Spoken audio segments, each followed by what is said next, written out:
Самбайцгааны үзэгчдээ та бүхэн шинэ жилийн мэнд хүргье. 2019 оны төгсгөлд Монголын мэдээ сувгийн сэтгүүлчдийн бэлтгэн үргэж байгаа тойм хөтөлбөрүүдийн ээлжид дугаар эхэлж байна.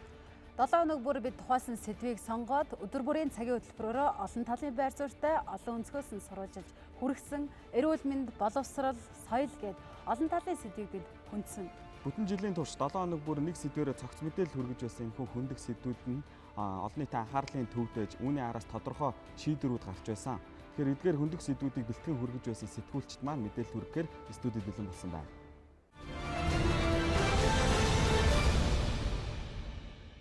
Хөндөх сэдвийнхээ тойм нэвтрүүлэг бид гэр бүлийн үнцэн гэсэн сэдвээс эхэлж байна. За энэ сэдвээр бид 7 хоногийн туршид олон талын байр суурьтай мэдээллийг бэлтгэн хүргэж байсан. Тэгэхээр эхний мэдээллийг бат хоёроос эхлэе гэж бодож байна. За салалттай холбоотой мэдээлэл энэ онд жишээлбэл нэмэгдсэн үү, буурсан уу гэдэг талаас ч юм уу хэрхэн шинжлэгдсэн байна вэ? Гэр бүл салтын тоо бол ер нь сүүлийн жилүүдэд огт буурахгүй байгаа юм билэ. Ерөнхийдөө одоо жилийн хугацаанд гэх юм бол 3000 гаруй гэр бүл цоцлуулж байна гэсэн ийм том мэдээллийг бол мэргэжлийн байгууллагуудаас өгч байгаа.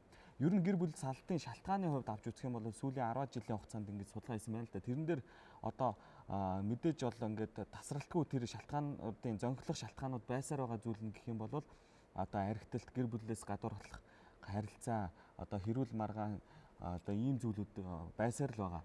Үүнээс гадна бас сүүлийн жилүүдэд ингээд гэр бүл салтын шалтгаануудад одоо орж ирж байгаа бас нэг шалтгаан нэмэгдэж байгаа шалтгаан нь юу гэхээр хосоод бие биендээ анхаарал хангаламж тавихгүй байна гэсэн ийм зүйлүүд яригдж байгаа юм байна. За мөн одоо эрүүл мэндийн шалтгаанаар одоо нэг нэгний орхих энэ нь одоо юу гэсэн үг гэвэл одоо эхнэр эсвэл нөхөр нь одоо хүнд өвчтөй бол одоо тэрийг асран халамжлахаас одоо төгшөөгөөд тэгээд одоо гэр бүлээ цоцлуулж ийн гэж байгаа. Ийм шалтгаанууд бол сүүлийн үед бас одоо энэ гэр бүл салтын зөнхлөх шалтгаанууд руу ингэж орж ирж байгаа юм байна.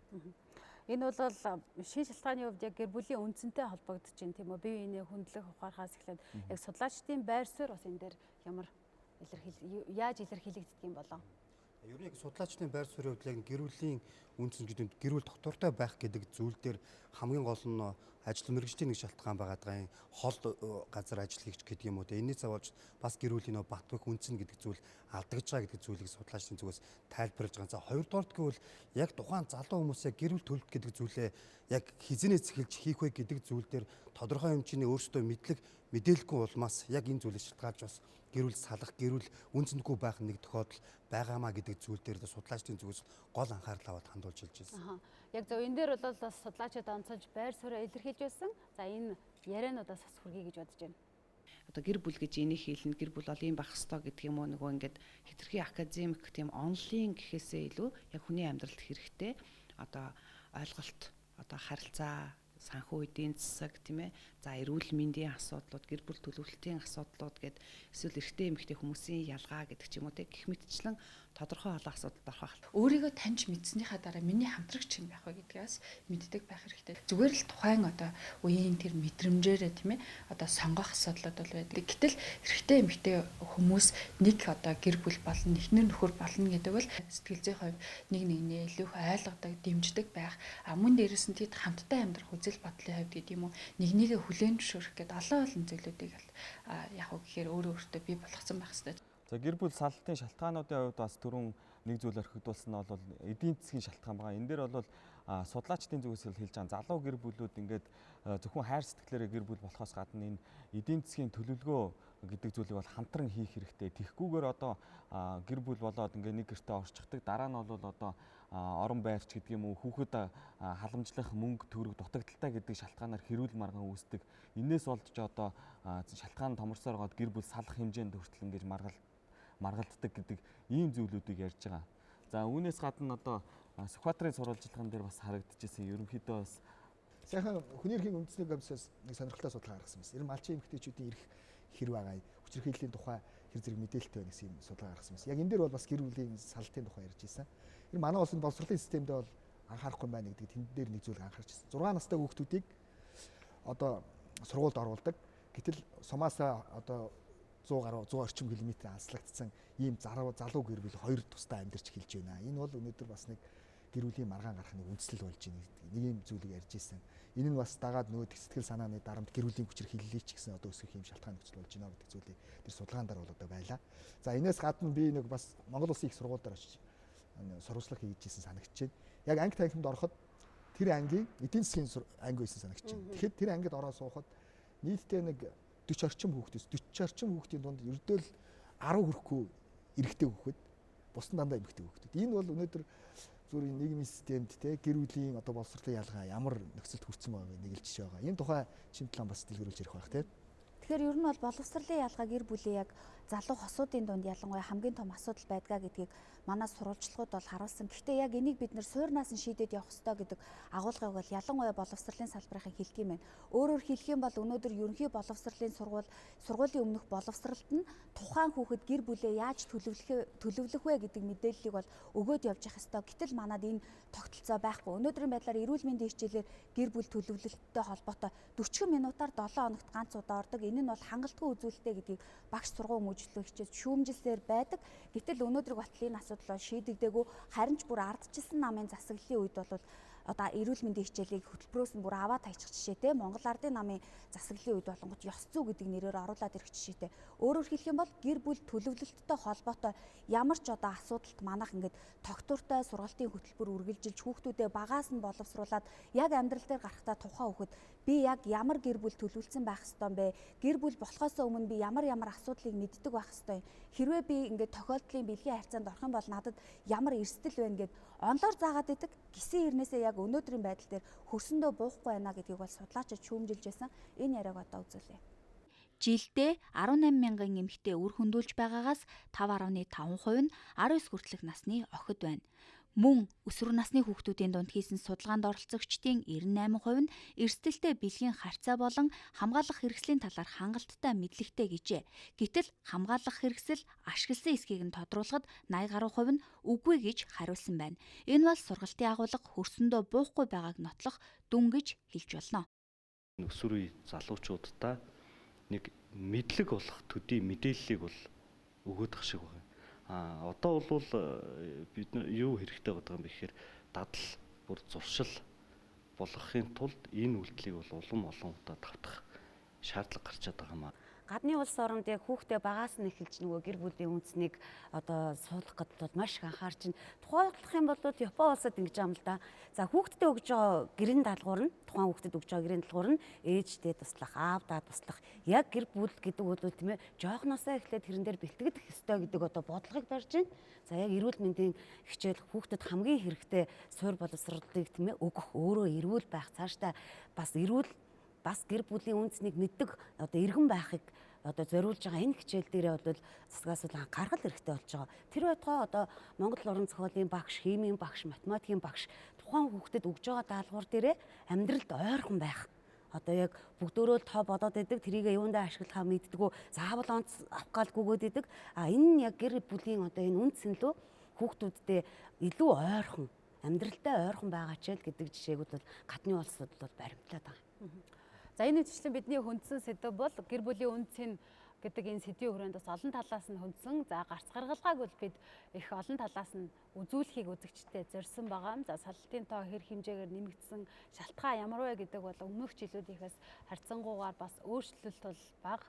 Гэхдээ энд өөрчлөхөөр бас зүтгэж байгаа хийж байгаа ажлууд гарц гаргалгааг улс орнууд өөр улс орнуудад яаж авч хэрэгжүүлж байна гэдэг тал дээр бол бидний сурвалжлага бас их үр дүнтэй үзэгчдэд мэдээллийг хүргэсэн гэж бид итгэж байна.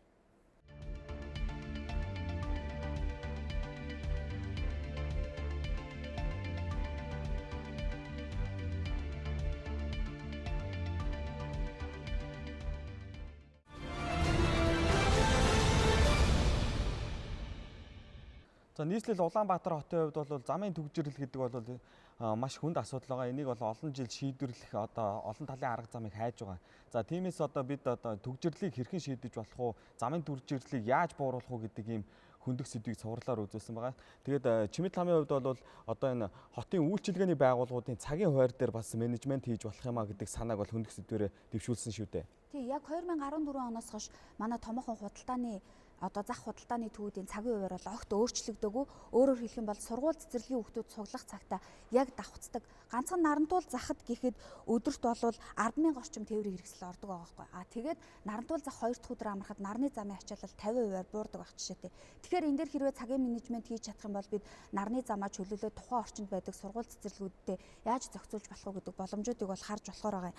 Дээрээс нь нарантуул худалдааны төвд 9,000 хүн ажилдаг. Даа хүрээ худалдааны төвд 720 хүн ажилдаг. Өөрөөр хэлэх юм бол тэд нар бүгдээрээ одоо ингээ яг худалдааны төвүүдийг тооцоод үзэхээр 13,000 хүн яг машинаар худалдааны төвүүд рүү хөдөлгөөнд оролцож байгаа. Тэгэхээр энэ хөдөлгөөн яг ингээд давхцаад байгаа. Гэтэл сургууль цэцэрлэгт хүргэж өгж байгаа аав ээжнэр тэр цагт нь очиод худалдаа авалт хийдэг байгаа байхгүй. Худалдаачдаас бид бас яриа авсан. Хэрвээ хүмүүс одоо орой ажиллаад хараад ирээд хоол хүнсээ бэлдээд худалдаа авалтаа хийдэг бол бид нар заавал төгжрөл дунд ингээд ядраад явах шаардлага байхгүй. Энэ дээр цагийн менежмент үнэхээр хийгээд монголчууд яг ажиллаад харчаад дэлгүүр хэсдэг ч юм уу ажилласаа өмнө өөрийн зах гэж байдаг ш. Тэрэн шиг ингээд хоол хүнсээ цуглуулдаг болчих юм бол бидэнд заавал тэдэнтэй давхцах шаардлага байхгүй гэдэг зүйлийг ярьж байгаа байхгүй. Харин нөгөө талдаа яваад байгаа аав ээж нар болохоор ажиллаад харчаад зах гарыг гэхээр зах нь хаачдаг, дэлгүүр нь хаачдаг ийм асуудал байдгаа гэх. Тэгэхээр яг энэ дээр үнэхээр нийслэл одоо төр захиргааны байгууллагууд бол цагийн менежмент хийгээд хин хиндэн зөв санал тавиад явах юм бол манайх унтаахаа хот гэдэг нөгөө нэршлээсээ бас салж болох боломжтой байна гэдэг гаргалгааг энэ сурвалжлагаараа гаргасан. Манайхны яг нэг цаг нь болоход дандаа нэг өглөөний 7 цагаас оройн 20 цаг хүртэл ч яг бүх ажил үйлчлэгээ яг ингэж явдаг учраас худалдааны төвүүдийн бас нэг онцлог байгаа. Энд ажиллаж байгаа өөрөө худалдаач ажилчид маань өөрсдөө бас машинаа тавьдаг. Бас нэг төгжөөл үүсгэж байгаа. Пүмбэрч шөнийн зах гэж нэг байдаг шүү дээ. Шөнийн зах. Энэ санд дээр ч бас шөнийн зах гэж байдаг. Эдгээр дээр болохоор шөнийн тэр 22 цаг хүртэл 00 цаг хүртэл ажилладаг шүү дээ. Тэгэхэд бол энэ шөнө би яаж өөрөө ч явж үз худалдааны байж үзсэн. Тэгэхэд бол харьцангуй хөдөлгөөн багч нөө зогсоолончтой байдаг юм лээ. Нарантуул худалдааны төв 9,000, даа хүрээ худалдааны төв 700, бөмбөр худалдааны төвд 720, хар хорон худалдааны төвд 1800 гаруй худалдаа эрхлэгч ажиллаж байна. Эдгээр дөрвөн худалдааны төвийн цагийн хуваарийг өөрчлөхөд л 13,000 орчим автомашинаар ачаалал буурна гэж тооцож болно. Үнэхээр иргэд өглөөрт эсвэл оройн цагаар худалдан авалт хийх сонирхолтой бол заавал төгжрөл үүсгээд байх шаардлагагүй гэж худалдаачид ярьлаа. Нийтийн тээвэр дээр бас анхаарах хэв зүйл бол нийтийн тээвэрт явж байгаа автобус унааны үйлчлэгээ талаас нь бас алтын шиг сурвалжсан байгаа. Энд жишээлбэл ямар одоо гарц гаргалгаа шийдлийг хайж энэ жил 2019 онд ажилласан байна вэ? За манай улсад нийтийн тээврийн салбараа бол төдийлөн хөгжүүлж чадахгүй байгаа юм байна. За энэ бол төгжрөл үүсгэж байгаа гол нэг одоо өнцөг байгаа юм л да. Бид нар хүүтрээд эхлэнгүүд иргэдтэй уулзсан. Автобус хүлээгээд ирэхгүй байна. Тоон цөөхөн маан байна. За явж байгаа автобуснуудын одоо 80 гаруй хувь нь одоо хуучин он дууссан эвдрэл ихтэй, найдвартай биш байгаа нь бол автобус явж байгаа бол шатчихдаг. За нэг бол замын голд яг ингээд гацаа зогсчдаг, эвдэрчдэг. За 800 гаруй тохиолдолд замын цагдаа дээр бүртгэгдсэн байсан автобус яг ингээд хөдөлгөөнд хийж явах үедээ гинт эвдэрлээ гэдэг. За жишээлбэл замын цагдаа зүгж байгаа баримт төр хэлж байгаа юм л да. Гинт тойромцны ажиллагаа болцсон. Энд ч одоо маш олон хүмүүс амь насыг тээж явж байгаа. Тэр нийтийн тээврийн салбар өөрөө аюултай байгаад байгаа хэрэг. Тэгээ хөл гараа хөлдөө чинь хүүхдүүд яг маш хүүтэнд тийм ээ 30-аас дээш минут зогсоход том хүмүүс хүүхдүүд маш их даардаг юм байна. Яг гэмтэл сонгох сэдлийн үндэсний төв дээр автобус хүлээгээд хүүхдийн манд гар хайрагдчихлаа гэдэг эмчээс зөвлөгөө авч ирсэн эцэг эхчүүдтэй уулзсан. Ямар чиглэлээр автобус ирэхгүй байна вэ гэдгийг бодвол иргэд бол шууд баримттайг нь хэлж байгаа. Би өөртөө хүлээж үзсэн. Автобус хүлээхэд бол 15-аас 20 минут хүлээгээд ирэхгүй байсан. Тэгэл амжаал ороод суухад иргэд явдггүй шүү дээ. Орой 9 цагаас хойш бүр явахгүй. Хүүтэнд тест маш хэцүү байна гэдэг хэлсэн. Хотын удирдлагуудаас яаж анхаарах вэ гэдгийг асуусан. Энэ жил нийслэлийн төсөв дээр бол улсын төсөв рүү нэлээд мөнгө шилжүүлсэн. За үлдсэн төсөв хөрөнгөөрөө нийтийн тээврийн салбараа бид нар хөгжүүлнэ. Тодорхой хэмжээний төсөв бол тавьж өгч байгаа гэдэг яриаг хүртэл хотын удирдлагууд өгсөн ба. Энэ сурвалжлагаа одоо үзүүлье. Хотын төвийн төгжрөл ийм их байхад нийтийн тээврийн автобус зорчигч багатай байгааг та бүхэн харж байна. За өнөөдөр шугамд явж байгаа 900 гаруй автобусны за дийлэнх нь хуучирсан. За хамгийн сүүлд гэхэд 2009 онд парк шинжилт хийсэн байдаг юм байна. За яг энэ бодлого дээр хотын удирдлагууд хэрхэн анхаарч байгааг тодруулцгаая. 12 жилийн дууссан. Үрдээдлэн сая километр гарцсан ийм автобуснууд бол үйлчлэгээнд явж байгаа учраас бид бүхэн маань зайлшгүй парк шинжилтийг бол хийх шаардлагатай байдаг. Тийм учраас энэ дээр бол хот нэлээд онцгой анхаарч байгаа гэдгийг хэлье. Парк шинжилт хийхэд бас л төсөвтэй холбоотой, санхүү төсөвтэй холбоотой энэ нь бол хот дээр бол яг энэ парк шинжилтийг хийх бол мөнгө төгрөгийн санхүүгийн асуудал бол хүндрэлтэй байгаа учраас эдийн хэмжээнд бол хүрсэн явж байгаа. Гэхдээ бид бүхэн маань бол мөнгө санхүү байхгүй гэж зогсоогүй. Бид бүхэн маань одоо ямар л нөхцөл бололцоо байна, хөнгөлөлтөө зээл юм уу одоо өөр ямар нөхцөл бололцоо байна бүгдийг ингээд судлаад явж байгаа. Автобусны цаагаад хамгийн хэцүү нь их бохир явах юм аа ерөөсөө. Хүнээсээ болд юм уу, эзнээсээ болд юм уу их бохир байна. Тэгээд зэрэг бид нар бас цэвэрхэн шиг аятайхан урдан шуурга үйлддэг бол хүн болгон хувийн машин уун гэхгүй явна штэ. Тэрнийг бас бодмоор юм шиг байгаа. Өвлж айгүй хүүтэн халаалт байхгүй тэгээ оронгот ингээл цонх мохон цамдсан ч байд юм уу те. Тэгэл айгүй олон хүмүүс аа тэгэл эсвэл заримдаа амар халууцах ч юм уу те кондишнт байхгүй. Нийслэл хотод бол 2 сая гаруй хүн амьдарч байгаа. Гэтэл одоо бүгд одоо хувийн одоо машин аавн те бүгд өөрсдийн гэсэн одоо машинтай болон гэхээсээ илүүгээр нийтийн тээврээ ингээд зохицуулж чадах юм бол одоо иргэд одоо өөрсдийн гэсэн машингүйгээр нийтийн тээврээрээ үйлчлүүлэх боломжтой гэдэг. Энэ нь одоо төвжирэл бууруулах бас нэг арга гэдгийг одоо ирээд хэлж ирсэн юм тийм. Тэгэхээр яг одоо иргэдийн хувьд одоо тулгарч байгаа асуудал бол өөрсдөө одоо машинаа тавьчаад тийм машин авдгүй өдрөө ч юм уу яг ингээд гараад явхад нийтийн тээврээр үйлчлүүлэхэд одоо маш их хүлээлгдэг. За ажилласаа хичээлээсээ хүүхдийн хичээлээс хоцрох гэх одоо асуудлууд одоо тулгардаг гэдгийг хэлж ирсэн юм. За дараагийн нэг төгжрлийг бууруулах нэг гарч шийдэл бол мэдээж энэ ерөнхий боловсролын сургуулийн одоо сурагчийн автобусын тоог бол нэмэгдүүлэх нь хамгийн чухал юм а гэдэг зүйлийг бол хэлж ирсэн. За ер нь бол нэг ерөнхий боловсролын сургууль 1-2 одоо сурагчийн автобус бол ер нь үйлчилж байгаа. За энэ бол хаанаач хөрөлцөхгүй. За тухайлбал нэг ангид нэг 45-аас 50 хүүхэдтэйгээ тооцоход нэг 20-30 хүүхдийн эцэг бол хүүхдээ заавал сургууль дээр нь машина хүргэж ирдэг. За үүнээс болж мэдээж зохиомол төгжрөл бий болгоч гэдэг юм уу. Энэ зүйл бас төгжрлийг нэмэгдэж байгаа нэг шалтгаан гэж хэлж байгаа. За үүнийг сургуулийн одоо сурагчийн автобусыг нэмэгдүүлчих юм бол за харьцангуй бас буурах. За сурагчид маань бас яг энэ сурагчийн автобусаараа за үйлчлүүлээд эхлэх юм бол бас төгжрлийг бууруулах нэг томоохон гарч шийдэл юм а гэдгийг хэлж байгаа. За хамгийн сүүлд бол нийтийн тээвэртэй одоо томообрын автобусыг бас сурагчдын автобус болгож өөрчилсөн байгаа. За ингэснээрээ бас ингээд төгжрлийг бууруулах нэг гарч шийдэл бол ингээд. Тэгэхээр гарч шийдэл хайх за шинэ боломжууд байгаа гэдэг зүйлд ингээд харагдаад байгаа амьдрал дээрээс. Ерөнхий боловсролын сургуулийн 2-5 дугаар ангийн сурагчдыг сургуулийн автобусаар хариуцсан хүргэж өгөх авах үйлчлэгээ үзүүлнэ. За ингэснээр сургуулиасаа хол гэртээ сурагчид өгдөөөрт нийтийн тээвэр хүлээх шаардлагагүй болж байна. За нөгөө талаас хүүхдээ хөргөж өгөх эцэгчүүд замын төвжрэлд оролгүйгээр зорчих боломж бүрдэнэ. Тогтсон цагаар автобусны буудлуудад чиглэлийн дагуу сурагчдыг сургуулаар нь хуваарлаж зөөх ажлыг сургуулийн автобус хариуцах юм а. Өмнө нь цаг 30 минутын өмнө гэрээсээ гардаг байсан. Ганцаараа явахаар нөгөө нэг ээж амир айгаад хулгайч мулгайч аваа явшин гэдэг байсан. Одоо тэгээ ээж санаа зовхгүй ингээд гоё. Тэгээ автобусны цугаа хүлээд тэгээ жоохон хоцордог байсан. Одоо ийм автобус явсан надаа нөгөө амир гоё тэгээд чихэлдэхгүй байна. Улаанбаатар хотын хувьд бол ер нь та бүгдээрээ мэднэ. Дундуура туулгол төмөр замаар ингээд зааглагдсан байдаг шүү дээ. Тэгэхээр энэ дээр бол одоо төгжрлийг бас үүсгэж байгаа шалтгаануудын нэг гэж бас мэрэгжлийн хүмүүс хэлж байгаа. Тэгэхээр гүүрэн гарцнуудыг нэмэгдүүлэх юм бол бас төгжрлийг бууруулах ийм ач холбогдолтой гэж мэрэгжлийн хүмүүс үзэж байгаа юм байна. За 2019 оны хувьд гэхэд бол нийтдээ 5 гүүрэн гарц ашиглалтанд орсон. За цаашид одоо нөхөн болон гүүрэн гарцнуудыг нэмж барьж байгуулах шаардлагатай гэдэг зүйлийг судалж байгаа юм байна.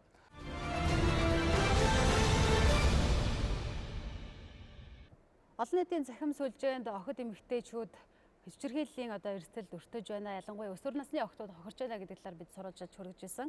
За захим сүлжээний ёс зүй болоод за энийг хэрхэн хянаж за цэгцэлж байгаа вэ? Ялангуяа хууль эрх зүйн орчныг нь бас 2019 онд өөрчлөх гэж бол бас нэлээдгүй ажил өрнөсөн байгаа. За энэ сэдвийг бид бас 7 хоногийн туршид хүндсэн юм.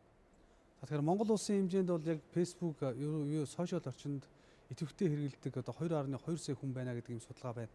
Тэгэхээр манай Монгол улс 3 сая гаруй хүн амтай хэрнээ 2 сая гаруй нь одоо ингээд захим орчинд идэвхтэй үйл ажиллагаа явуулж байна гэдэг нь захим орчин манай Монгол улсад ямар хөгжсөн бэ? Үүнийг дагаад бас гэмт хэрэг гарах нөхцөл боломж нэмэгдэж байна гэдгийг эрүүгийн цэгцлэгийн газрын кибер гэмт хэрэгтэй тэмцэгцээс хэлдэг. За 2019 оны тухайд гэхэд 700 гаруй хүн захим орчинд одоо хохирлоо гэж бол хандсан байдаг. Тэгэхээр үүнээс цаана бол одоо хохирсноо мэдэхгүй хандаагүй цагдаагийн байгуулалт хандаагүй маш олон хүмүүс байдаг. За хууль эрх зүйн орчны хувьд ингээд аваад үзэх юм бол кибер гэмт хэрэгтэй тэмцэх хилтэс захим орчинд үйлдэж байгаа гэмт хэргийг өөрсдөө болон иргэдийн мэдээллийн мөрөөр бол авч хянж шалгаж байна. За гэвч одоо ингээд өдөрт хуурамч одоо мянган хаягууд өдөр болгон гарч ирж байна. За түүнийг устгангууд маргааш нь дахиад гараад ирдэг. За энэ дөр бол одоо яг цагдаагийн байгууллагаас өгж байгаа нэг л анхааруулга байна. Захим орчинд хохирохгүй байханд бол бид яаж ажиллах хэрэгтэй юм бэ? Одоо Facebook-ийн амархан кодоо хийчдэг, утасны дугаар гэх мэт айгүй амархан кодоо хийчдэг. Энэ бүгдээс одоо яаж урьдчилан сэргийлэх юм бэ? Цаанаасаа одоо яг энэ захин орчинг хэрэглэх ёс зүй гэж бас байгаа. Энэ дээр одоо хууль эрх зүйн хувьд одоо захин орчин дээр хэрвээ доголдол гаргаад ингээд хүний нэр төр мөн одоо заллин мэхлэх үйлдэлсэн бол бас ингээд хуулийн хариуцлага байж байгаа. За захин орчинд ингээд хэрвээ гэмт хэрэг үйлдэлсэн бол 2-8 жилийн 2 хал оноож байна. Энийг бол төдийлөн сайн мэдхгүйгээр ирээд болох хэрэгтэй байна. Цахим яг энэ орчинд ёс зүй дээр би бол нэг сэдэв хүндэсэн л бол нэр хүндийг бол маш их тийм ээ цахим орчинд иргэдийн одоо нэр хүндийг нь одоо санаатаа гарч ирэх юм бол одоо нэр хүндэд нь халдж байгаа тохиолдол маш их гардаг юм байна. Би ийм кейс авсан. Жүжигчин эмэгтэй одоо тийм ээ олонний танил жүжигчин эмэгтэй зургийг нь ашиглаад одоо заллин мэхлэх за тэр хүний талаар эвгүй сэтгэлдүүд гаргасан тохиолдол байсан. За тухайн эмэгтэй бас байр суурийг бид нэр үзүүлсэн. Яг ингэж захим орчинд нэгнийхээ нэр хүндэд одоо халдж байгаа нь өөрөө бас гэмт хэрэг. За энэ тохиолдолд манайх бол зөрчлийн тухай хуулиар 2 сая төгрөгөөр торгоод өнгөрдөг юм байна. А цаашдаа ер нь бол манай урд хойд 2 хөршөдөл бол шал өөр хуулийн системтэй юм байна. Тухайлх юм бол захим орчинд бол маш сайн хяналт тавьдаг одоо тийм чанга хууль эрх зүйн орчинч биднэрт одоо өгүүлэгдэж байна. Тухайлх юм бол алтан иршиг дурын нэг хүн тийм ээ зургийг тавьж агаад нэр төрт нь халдж байгаа энэ асуудал бол зөндөө одоо гараад байна гэдгийг бол би сурвалжлагаараа хүндсэн байгаа. За алтан иршиг яг энэ байрлал дээр дахиад дараагийн нэг жишээг бол яг өсвөр үеийнхний хувьд яг энэ захим сүлжээг ер нь яаж ёс зүйтэй хэрэгжилж байгаа мэг дээр бас яг тодорхой факт кейс гарч ирсэн. Нэг ангид сууж исэн хүүхдүүд хоорондоо нууцын бүлэг чат бий болгоод тэгээд анги дотор байдаг одоо юу гэдэг нэг хүүхдээ дарамтлах энэ нэрийдлэр ингээд нууц юм групп чатаар нөгөө хүүхдэд хэд удаагийн дарамтлсан чинь нөгөө хүүхд нь 7 хоног хичээл дээрээгүй. Тэгээ яасан бэ гэд асуусан чинь амиа хорлох юм тохиолдол сэтэл 2-3 удаа бий болгосон байна. Тэгээ эцэгчүүд нь одоо сэтгэл зүйчтэй очиад хандангууд нөгөө хүүхд яг тайлбарч ирэхдээ анги хамт олон бусад ангийн хүүхдүүдийг нийлж гад намайг ингээд үг хийлэмээр маш их доромжилж байна. Энэ байдлаас болж би өөрөө ингээд сэтгэл готролд орсон учраас надад хичээл сургуулаа явах ямар ч тийм одоо орон зай алгаа гэдэг зүйл хэлсэн учраас өсвөр насныхны хооронд энэ захим хэрэглээ гэдэг зүйл ёс зүй зөв хэрэглээ гэдэг мэдээлгүй учраас бие биенийгээ бас нэг юм дарамтлах, даалт хэлбэрээр дарамтлах нэг юм хэрэгсэл болгоцсон байгаа нь бас харамсалтай байна. Хүүхдийн тусламжийн 108 утсан зөвхөн энэ оны 10 дугаар сарын хүртэл захим дарамтанд өртсөн шалтгаанаар 167 хүүхэд хандсан бол захим орчноор дээрлэхэж байна гэсэн 56 дуудлага мэдээлэл иржээ. За энэ бол өмнөх оныхоос 1.3% өссөн дүн юм. Үеийнхний хоорондын харилцааны зөрчлийг улмаар ингээд захим орчныг ашиглаж бас түүнийхээ хүрээд бас шийдвэрлэх улмаар би нэгэ дарамтлах гэсэн энэ асуудал бол ер нь нэлээдгүй байгаад байна. Гэр бүл хүүхэд залуучуудын хөгжлийн газраас сурагчдаас ирүүлж байгаа ноцтой мэдээллийг цагдаагийн байгууллагад шилжүүлж байна. За ахлах ангийн нэг сурагчдал гэхэд 3 Facebook хаяг байгаа нь гэмт хэргийн хохирогч эсвэл холбогдогч болох эрсдлийг нэмэгдүүлж байна. Өсвөр насны охтууд бэлгийн хүчирхийлэлд өртөх нэг гол суг нь бол бас одоо яг энэ цахим хэрэглээ Facebook, Twitter гэдэг юм уу те энэ харилцаа болоод байна гэдгийг цагдаагийн байгууллагаас анхааруулад байгаа. Өөрөөр хэлэх юм бол нэр зүс царай одоо нас хүйсээ нуусан ийм хүмүүс охтуудтай маш удаан хугацаанд чатлаад яваад очихоор өөрөөс нь хэд дахин ах ийм хүн байж идэг.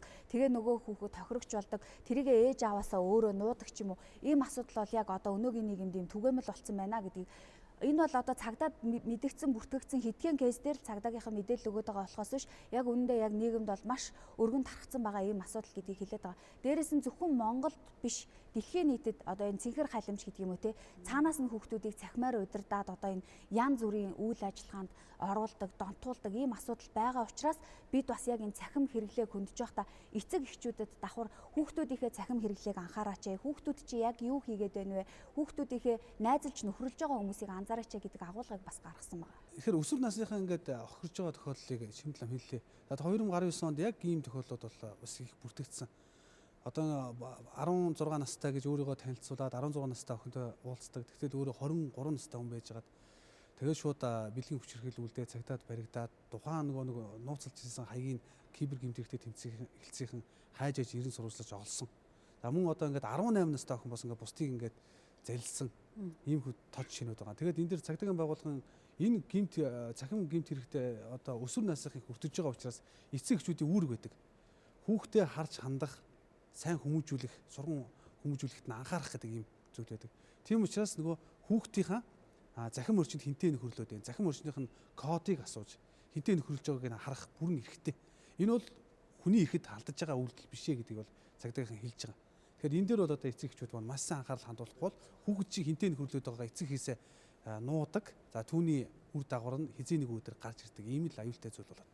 Захим орчны энэ хэрэглээ маань өөрөө зах хязгааргүй. Өдөрт хэдэн 100-аараа хэдэн мянгаараа устгагдаж байдаг. Буцаал өдөрт хэдэн 100 мянгаараа буцаа шинээр аккаунтууд үүсч бий болж идэг.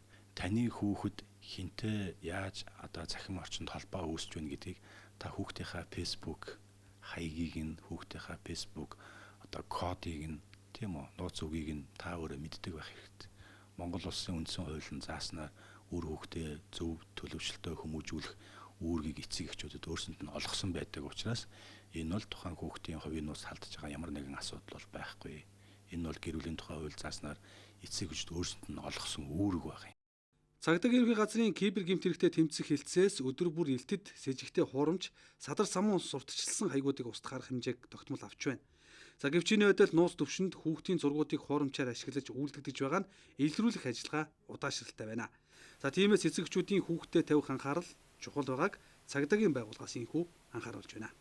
Тэгэхээр яг энэ томчуудын үүрэг оролцсон маш чухал байна. За дээрээс нь 2016 онд төрийн байгууллагын хэмжээнд захим эхлээ ёс зүйтэй хэрэглээ гэдэг ийм ажил эхэлж исэн боловч нөгөөтг нь ямар ч үр дүнгүй замхраа алга болсон учраас яг энэ чиглэлээр хэрэгжүүлж байгаа ажлыг нь бодиттой үр дүнгийн гарах хэмжээнд хүртэл явуулахгүй бол нэг арга хэмжээ нэг ажил эхлүүлдэг. Тэр нь ямар ч үр дүнгүй ингээд салхинд хийсэн алга бол бас л нөгөө нэг энэ байгаа зүйл чинь хэвээрээ байгаа л нэг үр дүнг байгаа нэг ажил байгаа байхгүй юу. Хэрэг үзэгчид маань санаж байгаа бол өнгөрсөн жилийн тоймда бид бас цэнхэр халмын тухай цахим одоо эрсдлийн тухай бол сэдэв онцолж байсан. За тэр жилээс хойш нэг жил өнгөрөхөд бол өөрчлөлт гараагүй. Бидний саяны үзүүлсэн сурвалжлагуудаар бол за хар бараан гэдэг юм уу тийм ээ тоо мэдээллүүд статистикууд олон байна.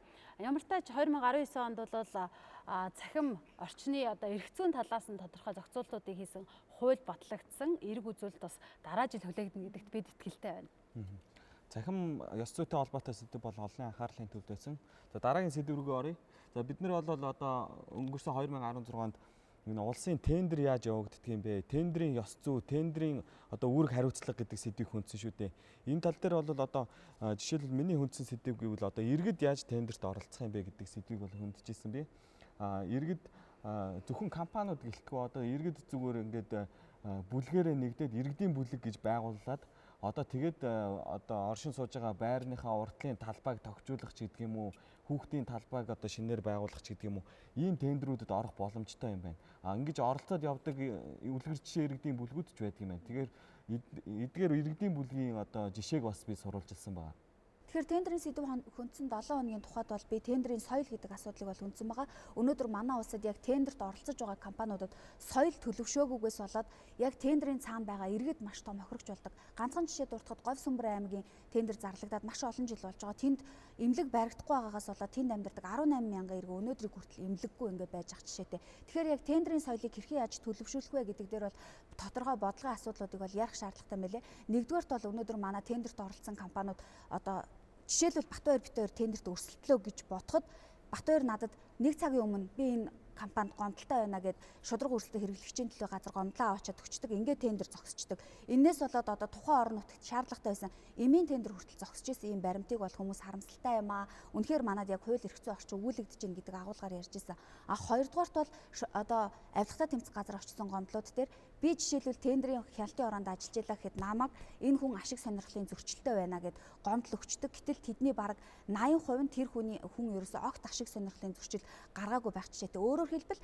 манай тендерт оролцож байгаа компаниуд бүгдээрээ бие л ялагч болох ёстой гэдэг ийм сэтгэлгээгээр оролцдог гэж аахгүй. Тийм учраас манай одоо яг энэ тендер зохион байгуулдаг төрийн байгууллагуудаас яаж гарц шийдлийг харсан бэ гэхээр ерөөсөө энэ тендерт оролцохдоо нөгөө барьцаа хөрөнгө байршуулдаг тэр хөрөнгийг нь хэрвээ тухайн хүн худлаа гомдол гаргасан байх юм бол улс татаж авдаг байя.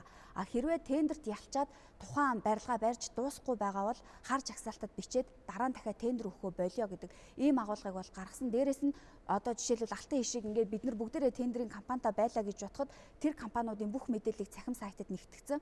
Тэнцэнээс би жишээлбэл тендер зарлж байгаа хүн Хинд нь өгвөл энэ компани илүү үр бүтээлтэй ажилласан, яаж ажиллах юм бэ гэдгийг харах энэ бүх боломжийг нээсэн гээд маш олон боломжууд бол байдаг. Тэгэхээр яг олон улсад тендер ямар зарчмаар явдгийг тийм зарчим руу орохгүй бол тендерээс болоод маш олон зүйл манай улсад хоошоогоо ухралтын байдалтай байна гэдэг агуулгыг бол энэ дээр гаргаж өгсөн. Аха. Хохирогчид хэр олон байна вэ? Хэр удаан хугацаанд тендерийн үйл ажиллагаа явагдсан бэ? Хэн авилга өгсөн бэ гэдэг талаар бол би бас тодорхой мэдээллүүдийг өгж сурвалж илжсэн бол яг их сурвалжийн одоо тендер яагаад бүтлгүүддэггүй гэдэг дээр яг энэ соёлтой холбоотой их тодорхой мэдээллүүдийг бид үзэгчдэд өргөсөн. За дараагийн бидний онцолж байгаа сэдэв бол эрдэмтдийн бүтээл. За 2019 онд эрдэмтэд бас яг олон жилийнхаа одоо магадгүй ганцхан 2019 онд биш 2-3 жил 4-5 жил ажилласан ямар бүтээлүүд бас дүгнэж олон нийтэд бас үр шимийг нь хүртээ гэдэг тал дээр тодорхой мэдээлэл төрсэн байгаа шүү дээ. Өнөөдөр шинжлэх ухааны технологийн санд за одоо 2000 оноос өмнөх 1980-70-ад оны үеийн шинэ оновчтой санаа гэдэг ийм патент 18 мянган одоо ийм оновчтой санаа хадгалагдаж идэм байна. За мөн одоо гадны дотны төсөл хөтөлбөр мөн одоо шинжлэх ухааны технологийн сангаас санхүүжилтөд хэрэгжсэн одоо бас судалгааныхаа төвшөнд явж байгаа 4600 гаруй ийм патент бас байдаг юм байна. Мөн доктор, магистрийн зэрэгэд бас бүтээл болох боломжтой гэж одоо хадгалагдаж байгаа ч юм уу те. Ийм нэг 5000 гаруй бүтээл. Одоо ингээд нийлэх юм бол баруун 30-аад мянган ийм бүтээл шинжлэх ухааны технологийн санд одоо цаасан дээр одоо байж байна. Зарим нь бол бүтээл болоод бас туршилтын хэмжээнд бод за гарааны компаниудаар дамжуулаад зах зээлд гарах юм оролдого хийж байна. Өнөөдөр гарааны нэг ихтэй сургууль болон шинжлэх ухааны академи хүрээлэнгүүдийн хажуу талд нэг 40 орчим гарааны компаниуд байна. Энэ гарааны компаниудаар дамжаад бид нэр одоо зах зээлд гарах яаж гарах вэ гэдэг юм асуудлууд яригддаг. Мэдээж яг энэ өнөөдөр эрдэмтдийн маань олон жил хийсэн нэг бүтээл дээр л 10-20 жил суусан юм жишээ байдаг. Тэгээд тэрийг яаж өнөөдөр зах зээлд гарах вэ гэдэг асуудал ярихаар мэдээж хууль эрх зүйн асуудал яригддаг. Тэдний эрхийн асуудал гэдэг байгаа шүү дээ, тийм ээ. Энэ тухай яриг. За тухайлбал инновацийн тухай хууль инновацийн сан байгуулах заалд оруулсан байдаг ч одоо хүртэл тэр сан нь одоо байгуулагдаагүй байдаг. За тэгэхээр хэрвээ энэ тус сан байгуулагдсан бол инновацийн бүтээл шингэсэн бүтээл зарцуулагдах тэр зардлыг шийдэх боломжтой байсан боловч одоо хүртэл одоо хууль эрх зүйн хувьд одоо энийг тусалсан байдаг ч яг бодит амьдрал дээр хэрэгжихгүй байгаа бас нэг жишээ байна. За дээрээс нь яг энэ түрүү Сүхбаатар хэлсэн яг нөө инновацийн бүтээл яаж болох вэ гэдэг. За тухайлбал яг миний сурвалж хийсэн залуу судлаач инновац гаргацсан 10 жилийн хугацаанд яг үнсийг яаж дахин боловсруулж бүтээгдэхүүн гаргах вэ гэдгээр судалгаа хийгээд бүр бүтээгдэхүүн барилгын материал гаргацсан ийм олонтой зүйл байна. За энэ бол эргээд нөгөө эдийн засгийн өрөг өгж өгөөд манай улсад барилгын бүтээн байгуулалт их явж байгаа учраас энд нөгөө хөрөнгө одоо тухайн барилгын материалын үн буурч гэдэг юм уу бүтээгдэхүүн нийлэлт нь нэмэгдэх гээд энэ олон зүйл байгаа. За хамгийн сүүлд тэгэхээр одоо сайжруулсан шахмал түвшний үнсээр бас эргээд бүтээгдэхүүн гарах энэ боломжийг судалсан ийм судалгааны бүтээл байна. Энийг л ганцхан эдийн засгийн эргэлтэнд оруулж нөгөө залуу судлаачдаа инновацийн бүтээлээ дэмжих нь бол хамгийн чухал байгаа. Шинжлэх ухааны салбараас гарч байгаа бүтээгдэхүүнүүд ихэвчлэн өвөрмөс шинжийг агуулсан зах зээл дээр шинэнэдэг. Эдгээр бүтээгдэхүүнийг хэрэглэгчдэд таниулахад эрх зүйн орчин, цаг хугацаа, санхүүжилт ихээр шаарддаг. Тухайлбал инновацийн тухай хуульд инновацийн сан байгуулах заалт оруулсан байдаг ч одоо хүртэл байгуулагдаагүй. Хэрвээ тус сан байгуулагдсан бол шинэ бүтээгдэхүүн үйлчилгээг олон нийтэд хүргэх зардлыг шийдэх боломж бүрдэх байсан гэдгийг эрдэмтэд хэлж байлаа. Одоо хүртэл сан байгуулагдаагүй. Ийм учраас хөрөнгө мөнгөний асуудлаас болоод олон нийтэд хүрэх байдал муу байгаа юм тарах байна. Одоо инновацийн хувьд онцгой анхаарна гэд одоо тийм ил эрдэмтдийн дунд тендер зарлаа. Тэгээд шалгарсны одоо хэрэгжүүлэх мөнгө санхүүгийн нэлээд хангалттай одоо тавьж өгөх ийм шаардлага заашгүй байна. Төрийн зүгээс энэ санхүүжилт гэдэг бол за мэдээж дөнгөж эхэлж байгаа судалгаанд бол бага хэмжээний тэтгэлгүүд байж, судалгааны тэтгэлэг байж болно. Ер нь удаан хугацаанд үргэлжлэх нийгмийн эдийн засгт үр нөлөөтэй судалгааг бол харьцангуй өндөр судалгааны тэтгэлгээ санхүүжилтээр удаан хугацаанд тогтвортой санхүүжилж ажил үр дүн гардаг. Тэгэхээр энэ дээр бас төр анхаарах хэрэгтэй байна. Эрдэмтдийн шинэ инновацийн бүтээлүүд ягаад энэ ажил хэрэг болж чадахгүй нэ гэдэг дээр нэг том асуудал байдаг. Мэдээлэл технологийн үндэсний парк дээр одоо тэр үзүүлэлтэнд бол маш олон эрдэмтдийн шинэлэг бүтээлүүд байна. Тэгээд тэд нар яагаад ингээд цаашаа олон үйлдвэрлэгдээд одоо эмийн чиглэлээр ингээд бүх төрлийн чиглэлээр байж. Тэнгүүд эрдэмтдээр бас нэг асуудал байд юм бэл. Тухайн нөгөө патентаа зарах гэхээр тэдний хэдэн үе нь бий аавна. Хэдэн үеэс нь ашигын хэдэн аавна гэдэг. Энийг нөгөө манай дотоодын үйлдвэрлэгч компаниуд бүхний зөвшөөрдөг гаднаас хямд төсөр зүгээр бэлэн бүтээгдэхүүнийг оруулж ирэх нь бидэд ашигтай гэдэг ийм асуудал бол үүсэж идэв юм. Эрдэмтдийн маш гой бүтээлүүд ажилт хэрэг болоход бэлэн басан сурвалжлагыг би хийжсэн. Тухайлах юм бол одоо үхрийн ширийг ашиглаад хүний эрүүл мэндэд тустай бүтээгдэхүүн гаргацсан маа. ховш модны одоо энэ мөчрөөр бас өөр эрүүл мэндэд тусдаа ямар бүтээгдэхүүн хийвэл бидэнд одоо тийм ээ боломж байна вэ гэдэг маш одоо өндөр үнэтэй импортоор орж ирж байгаа тэр бүтээгдэхүүнүүдийг эрдэмтэд аль хэзээ нээсэн үр дүнгийг нь мэдж байгаа. Гэвч энэ дээр төрөөс одоо эрдэмтдийн бүтээлээ дэмжиж ажил хэрэг болгох, за эдийн засгаа бас энүүгээрээ өөдөн татах боломж хэрэгтэй байна гэдэг баримтуудыг хүндсэн байна. За эрдэмтдийн бүтээлийг одоо үйлдвэрлэлд нэвтрүүлж гарааны компаниудыг байгуулах нь одоо улс орны хөгжил ирээдүйн төлөвлөгөөнд одоо ямар чухал вэ гэдгийг бол одоо шийдвэр гаргах төвчний хүмүүс бас ойлгохгүй ш ойлгож байгаа хаа. Энэ дээр бол бас одоо тодорхой байр суурьуд бол ерөнхийдөө нааштай гараад байна удаа гэж харагдаад байгаа. За дараагийн сэдв рүү оръё гэж бодож байна. Одоо дараагийн сэдв бол нийгмийн даатгалтай холбоотой юм хөндөх сэдв явсан шүү дээ 1-7 хоног. Тэгэхээр миний хувьд бол одоо нийгмийн даатгалын сангийн тэтгэврийн даатгалын сантай холбоотой мэдээллийг хүргэсэн. За тэтгэврийн даатгалын сан бол маш олон жилийн хувьд туршид бол алдагдaltaй явж ирсэн. Маш олон хүний одоо цалингаас бий болж байгаа хоримтлал энд сан төвлөрдөг хэрнээ маш их алдагдaltaй дандаа улсын төсөөс татаас авч явдаг шүү дээ. Тэгэхээр энэ дээр бол ганцхан баримт дурджээ. За 2010 оны хувьд тэтгэврийн даатгалын сангаас 201 мянга иргэн тэтгэвэр авдаг байсан бол 2019 оны хувьд 306 мянга болж даруй 100 гаруй мянгаар нэмэгдсэн байгаа. За ингэж нэмэгдсэн энэ хооронд юу болсон бэ гэвэл 2010 онд 170 тэрбум төгрөгийг одоо улсын төсөөс авдаг байсан бол 2018 онд 609 тэрбум болж нэмэгдсэн байгаа. Үндсэндээ 400 гаруй тэрбум төгрөгөөр алдагдал нь өссөн гэж энд харагдаж байна. Батэрч санаж гинөө нийгмийн даатгалын иргэдийн төлж байгаа тэр мөнгийг найдваргүй банкнд хийгээд нөгөө банкнд хампуурсан. Энэ дээр хөдөлмөр нийгмийн хамгааллын сайд яг тайлбар өгсөн байгаа шүү дээ. Энийгээ ч гэсэн мөрөө үзүүлээ. Намайг одоо ажил авахд бол нийгмийн даатгал сангийн чөлөөт төлөвлөлийг капитал банкнд байршуулсан 280 орчим тэрбум төгрөгийн хөрөнгийг байршуулсан байдаг. За үүнээсээ одоо гэрээнд өөрчлөлт оруулаад хөрөнгөө нэлээд одоо тэг буцаа татахаар арга хэмжээ авсан. Энэ 280 тэрбум төгрөгөөс одоогийн байдлаар бол нэг 101 тэрбум төгрөг л одоо капитал банкн дээр бол үлдэгдэлтэй бол байгаа. Тэгэхээр 2019 оны тухайд бол тэтгэврийн хүү буурсан. За энэ дээр бол ахмадууд бол маш их ам сайтай байдаг.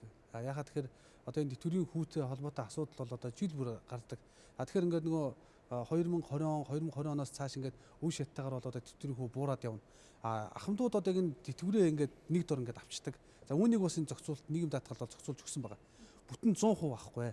За 100% нөгөө ахмадууд тэтгэврээ авчихаар сардаа хэрэглэх нөгөө сүү талханыхаа мөнгөнд байхгүй болчдөг гэдэг ийм нэг шүүмжлүүд гардаг. За тэгээ энэ дээр бол нарийн сайн зохицуулт хийж өгсөн. За хүү буурсан асуудал бол бас их өөрсдөн дээр нь тулгардаг том асуудлыг бол авч хаялаа гэдгийг бол одоо олонх таалбарны хүмүүс хүртэл хэлж байгаа.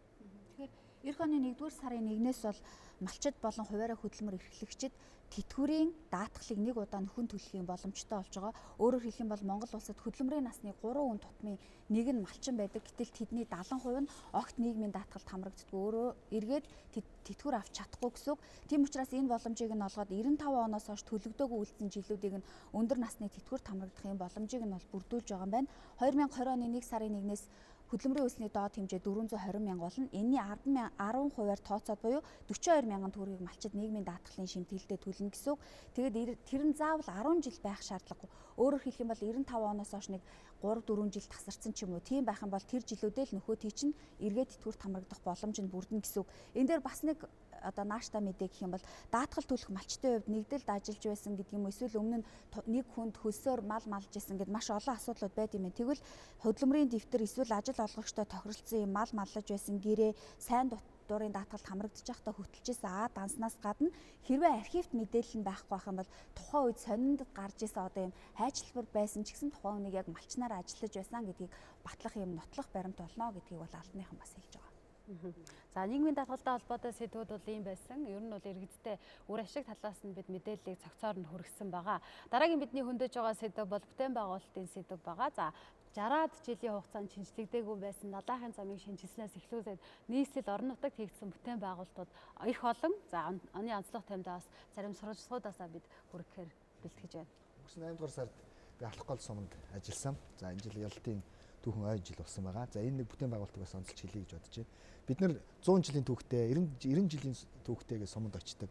Тэнд соёлын төвн, имлэг нь магадгүй 150 жилийн өмнө одоо баригдсан ийм л байшин байдаг. Тэгвэл алах гол суманд энэ жил шинэ сум одоо хэрэгжсэн байгаа. Энэ бол одоо бараг хагас 100 жилд хийгдэг үеийн бүтээн байгуулалт гэж бодож нэрлж болохоор байлаа. Сургууль, цэцэрлэг, соёлын төв, дотор байрны бүгд нэг газараа баригдчихсэн. Магадгүй бидний соёл хөдөөг шинжилнэ гэж яриад байдаг. Тэрний одоо мөрөөдөл тэнд бол одоо болсон гэж бодож байгаа. Энэ нь яг хуу Баянгор аймагт бол бас ийм 2 сум баригдсан. Энэ Балхгол сумын хувьд бол Оросын холбооны улсын тусламжтайгаар бол хийгдсэн байгаа шүү дээ, тийм ээ. Оросын холбооны улсын Газпром компани 8 сая одоо еврогийн санхүүжилтээр бол боссон байгаа. За нийслэлд хийгдсэн бүтээн байгуулалтуудаас онцлох юм бол 20.9 км одоо налаахын зам тавигдсан. За түүгээр чоршгүй нийслэл хотод бол шинэ гүүртэй болсон байгаа. За энэ бол тодорхой хэмжээнд хүмүүсийн хүсэн хүлээж байсан төвжирлийг бууруулах, за бас яг энэ зам талбайгаа одоо сайжруулаасаа дэд бүтцээ одоо өргөтгөөсэй гэсэн хүсэн хүлээжсэн бүтээн байгуулалтын ажлууд болсон шүү дээ. Тэгэхээр ер нь бол бүтээн байгуулалт өөрөө яг бүсчилсэн хөгжлийг одоо түүжүүлэх хамгийн гол эхлэл болдгоо гэдгийг бол шийдвэр гаргагчид ярьдаг те. Яг өнөөдрийн байдлаар 21 аймгаа манах хатуу уучлалттай замаар холбочлоо гэсэн хэрнээсээ тээврийн зардал нь орон нутагт очиод өндөр болчдөг. Энэ бол яг одоо тухайн орон нутагт бүтээн байгуулалт буюу аж үйлдвэрийн салбаруудаа яг цогцлбороор нь барих шаардлага байна гэдэг ийм агуулга бол гарч ирж байгаа. Би баруун аймагуудын бүтээн байгуулалтын асуудлыг хүндсэн байгаа. Зөвхөн нэг сургууль гэдэг юм уу, цэцэрлэг гэдэг юм уу, одоо засаг даргын хамгаан газар бариад бол тухайн сум орон нутаг хөгжихгүй. Тийм учраас яг бүсчилсэн хөтөлбөр боловсруулад баруун аймагт жишээлбэл ямар үйлдвэрлэл хэрэгтэй байгаа юм гэвэл баруун аймагт одоо цемент байж болж байна, ноос боловсруулах үйлдвэр байж болж байна, махны үйлдвэр байж болж байна гэдэг юм уу. Ийм томоохон төслүүдээ бид нэр олон улсын санхүүжилт татаад хэрэгжүүлэх цаг нь болжээ гэдэг агуулгыг бол энэ баруун аймагуудын бүтээн байгуулалтаар хүндсэн байгаа. Хамгийн гол нь тэгжээж нийслэл төвлөрөөд байгаа нөгөө ажилгүй 2 сая хүн бүгдээрээ нийслэлдээ ирээд амьдарсан байгаа шүү дээ. Хэрвээ орон нутагт яг нийслэлтэй адилхан цалинтай тогтмол ажлын байр байвал утаагүй сайхан газар, төгжрэлгүй газар хүмүүс амьдрыг гээд очно гэдгээ бол иргэд бас хэлж байгаа. Тэгэхээр энэ дээр бол бодлогын зохицуулалт үнэхээр шаардлагатай байна гэдэг нь харагдаж байна. Дорногов аймагт 70,000 гаруй иргэд амьдарч байна. За тус аймагт бүтээн байгуулалтын томоохон ажлууд хийгдэж байгаатай холбогдуулан төрийн орчин суугчдын тоо 20,000-д хүрч нэмэгдэжээ. За Улаанбаатар хотын төвлөрлийг сааруулах нэг шийдэл нь орон нутагт ажлын байр бий болгох, за амьдрах таатай орчныг бүрдүүлэх шаардлагатай гэж судлаачид дүгнэдэг. Дорногов аймаг бол онцлогтой 2 ханги хөлийн бомбтой. За сайн шанд замын үүд суманд хүн амын 58.7% нь өнөөдрийн байдлаар амьдарч байгаамаа.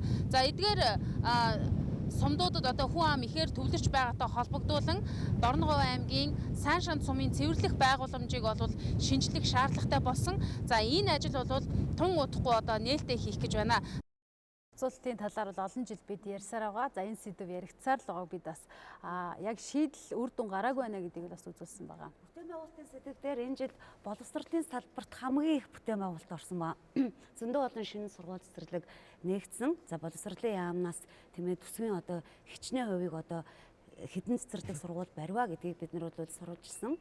За шинэ сургуулиуд тийм ээ цаашдаа яаж ямар стандартаар явж гин зураг төсөл нь юу болов хаана сургуулгүй байж байгаа сургуультай болов нөгөө 3-4 хүүхэд нэг ширээн дээр суудаг асуудал яг энэ боловсролын салбарын томоохон бүтээн байгуулалтын үр дүнгээр одоо 3 ээлжээр хичээлж байгаа сургуулиуд тийм ээ тоон цөөрсөн. За хүүхдүүд нэг ширээндээ 3-4 суугаа болсон сайн үр дүн бий болсоор байна. Засгийн газар бол одоо 3 ээлжээр хичээлдэг сургуулиуд болно гэсэн ийм зорилтыг дэвшүүлж байгаа шүү дээ. Үнэхээр саяны хэлсэнчлэн одоо өнгөрч байгаа одоо энэ онд бол боловсролын салбарт маш олон бүтээн байгуулалт хийгдлээ. За эх оны улсын төсвийг харах юм бол бас л бүтээн байгуулалтад нэлээд их зардал тусгасан юм байгаа. Тэгэхээр одоо эх онд бол мөн л их бүтээн байгуулалт өрнөсөн жил болох болов уу гэж харагдаж байгаа. За дараагийн сэдв рүү оръё. Дараагийн сэдв бол хөдөлмөр эрхлэлт ба эрэлттэй мэргэжил гэсэн ийм сэдв байгаа. За ер нь одоо Монгол улсын хэмжээнд бол хүний нөөцийн дутагдалд орчихсон гэдэг бол маргаангүй одоо тулгарч байгаа том бэрхшээл болж байгаа шүү дээ. Тэгэхээр энэ сэдвээр одоо манай сурвалжлагч нар бас хөндөх сэдвээ 7 хоногийн турш одоо бэлтгэн хүргэсэн шүү дээ. Би нэг сургууль дээр очсон. Хөдөө аж ахуйн сургууль дээр яваад орсон. За хөрс одоо яг энэ эвдэрж байгаа. За хөдөө орон нутагт одоо бэлчээрийн дац зэрэгцэн байгаа шүү дээ. Яг энэ мэрэгжлийн ангид орсон чинь 4 хүүхэдтэй 4-р курсын оюутнуудыг харлаа. За нэг хүүхэд нь байхгүй бол 3 хүүхэдтэй. Яг тэр дээд сургуулийн багш нар энэ маш эрэлттэй мэрэгжлийн хүүхдүүд сонгохгүй байна. Энэ дээр нь одоо улсаас бодлого барихгүй бол болохоо байлаа гэсэн. За энэ баримттай сурвалжлага үзүүлээ. Өнөөдөр хуульч, сэтгүүлч, эдийн засагч мэрэгчлэр төгссөн хүн ажилд ороход маш төвөгтэй болсон. Өөрөөр хэлбэл энэ мэрэгжлийн хүний нөөц илүүдэлтэй. Харин хамгийн их эрэлт ихтэй байгаа мэрэгжил сонгосон хүнд ажлын байрны санал сургуулаа төгсөөгөө байхад нэрдэг.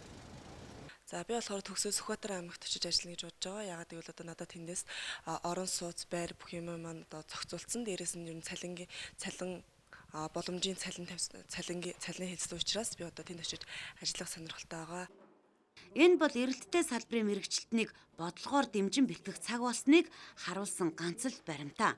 Бэлчээр маань хомсдолтой, бэлчээрийн нөөц хүрэлцээгүй, тэжээл бас одоо хүрэлцээгүй байгаа нөхцөл. Өнөөдөр бол 4 биш одоо 40 хүн энд сууж ивэл бас цаашид улс орны хөгжил, ялангуяа мал аж ахуйн хөгжилд бол чухал ач холбогдолтой.